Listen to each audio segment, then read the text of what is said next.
It's ambulance workers today, nurses go out again next week, the physiotherapists have been out on strike, and now it's the turn of junior doctors. This is unprecedented industrial action across the NHS. Unite the Union, the GMB, Unison, the Royal College of Nursing, the Chartered Society of Physiotherapists, they've all been out on strike. They're going to go out on strike again. Today, the Hospital Consultants and Specialist Association, their junior doctors voted to strike. And now we have the British Medical Association junior doctors. And yet still no negotiations with the government. The Health Secretary has said that his door is always open, but there's no sign of that either. Evoking strong memories of the last junior doctors' strike, today's ballot result was almost exactly the same. Of 37,000 votes cast, 98% said yes to taking action. They will now prepare for a 72-hour walkout in March, saying junior doctors were frustrated, in despair and angry. 11,000 ambulance workers were on strike across England and Wales today, with more walkouts planned later this week and next month. Past 10 years, things have been going downhill and this needs to improve. So at what point is that going to change? And I think this is the only way forward, is to strike so that the government can see we are at breaking point, so they can get around the table, put a good offer out there and try and help the ambulance service and the public. The demands across the unions are broadly similar. They want restorative pay that is inflation matching or busting. Unison, Unite and the GMB haven't committed themselves to a figure, but the BMA says they would need a 26.1% pay award to reverse cuts since 2008. And the RCN has asked for 5% above inflation. In Wales and Scotland, offers have been made and some strike action suspended. In January 2016, junior doctors in England went on strike for the first time in 40 years. But this year's action is on another level and comes on top of what is now the longest strike action to hit the NHS. The Department of Health said they hugely valued the work of junior doctors, but strike action was deeply disappointing. And they said they'd agreed a multi-year deal with the BMA with a cumulative increase of 8.2%. So far, strikes have led to 140,000 cancelled or postponed operations and appointments. And with nurses preparing a 48-hour strike next week and planning to withdraw emergency and cancer care, trusts have now been told by NHS England to submit a risk assessment. Well, joining me now is Dr. Sumi Manirajan, the Deputy Co-Chair of the BMA Junior Doctors Committee. Strike action is not getting anywhere for the nurses or the ambulance crews. Why do you think it's going to work for the doctors? So junior doctors have been pushed to do this by the government. We've been asking them for months to meet with us and to listen to our concerns and have meaningful discussion. Unfortunately, we've had to push to have a ballot, and now it's been a successful ballot, to hopefully bring them to the table and negotiate with us on the concerns that we have. But you can see this is a government that will not be defeated by industrial action. It's hard to see any Conservative government ever being pushed into a corner by industrial action now. What do you think you're going to achieve? We're hoping that we can bring them to the table. We're hoping that we can have meaningful discussions.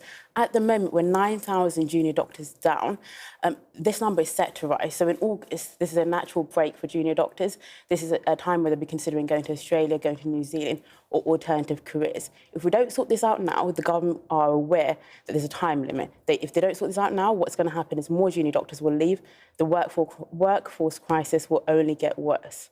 Isn't that the difference, though, between the doctors and the nurses, whereby doctors do have more options, and you've got options within private medicine, and people know that after a few years, most doctors will be able to command quite high salaries and work in private practice and make a lot of money. Are you sure you'll have the same level of sympathy as the nurses are commanding?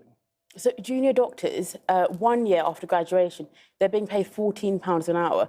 And the most senior junior doctors, the ones that have been training for a minimum of 10 years, are getting paid £28 an hour. This could shock some of the public. So junior doctors, the most junior of them, could be the ones that are leading a cardiac arrest. So if your heart stops in hospital, they're the ones that put out an emergency call and start chest compressions. The ones that are the most senior, after having a minimum of 10 years of of practice as a doctor. They are the ones that are doing brain surgery. They're the ones that are removing the clot from your heart. They're the ones reading your scan and clearing you of cancer. But 'twas whatever thus. You know, junior doctors have always been overworked and underpaid. And I suppose the implicit deal has been, well, you'll make a lot of money in 10 years' time. Does that not wash anymore?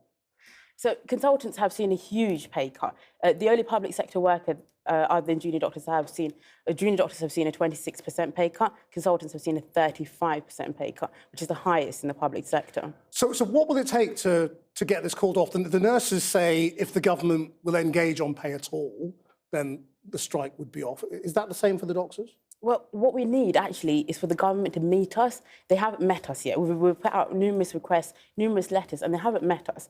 They need to come to the table and have meaningful discussions. They need to have... What does that mean when you say meaningful discussions? What is it you want them to talk about that they are not talking about? Pay. They need to talk about pay. This year's deal? They need to... So if they say, well, we're prepared to talk about next year's deal and where there might be flexibility, that's not enough to get the strike called off? So what we're asking for is full pay restoration. So since 2008, over the last 15 years, our pay has been chipped away at to a point where we're at 26% loss. The government need to acknowledge this and understand this is fueling the workforce crisis that we're currently seeing. But isn't full pay restoration, as you see it, just hopelessly unrealistic? I mean, doctors are not the only people who have seen their real incomes fall. You know, huge numbers of people, perhaps a majority, will have seen their overall living standards fall since 2008. Restoration is just not a realistic demand, is it? There's got to be some sort of realistic place in the middle. So at the moment in England, there is a cost of living crisis. And I really sympathise with anyone that is struggling to pay their energy bills, pay for their food. That sort of happened in the last couple of years. But what's happened with junior doctors has been over 15 years.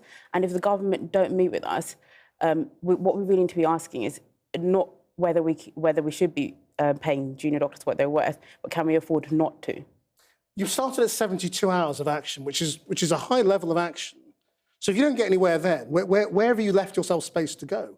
What's the next strike? Is that a 5-day strike or a 10-day strike? You know, what happens? So our doors are always open. We've had a positive ballot and we're hoping that the government will want to meet with us before the strikes, hoping that actually we won't need to take that measure. Right, well, but it's not looking likely at the moment based on the way they're approaching other disputes. So it's likely this action will go ahead. I mean, isn't the other problem that, in a way, you make your own lives harder because you'll cancel hundreds of thousands of patients' appointments, which will just make the backlog even bigger.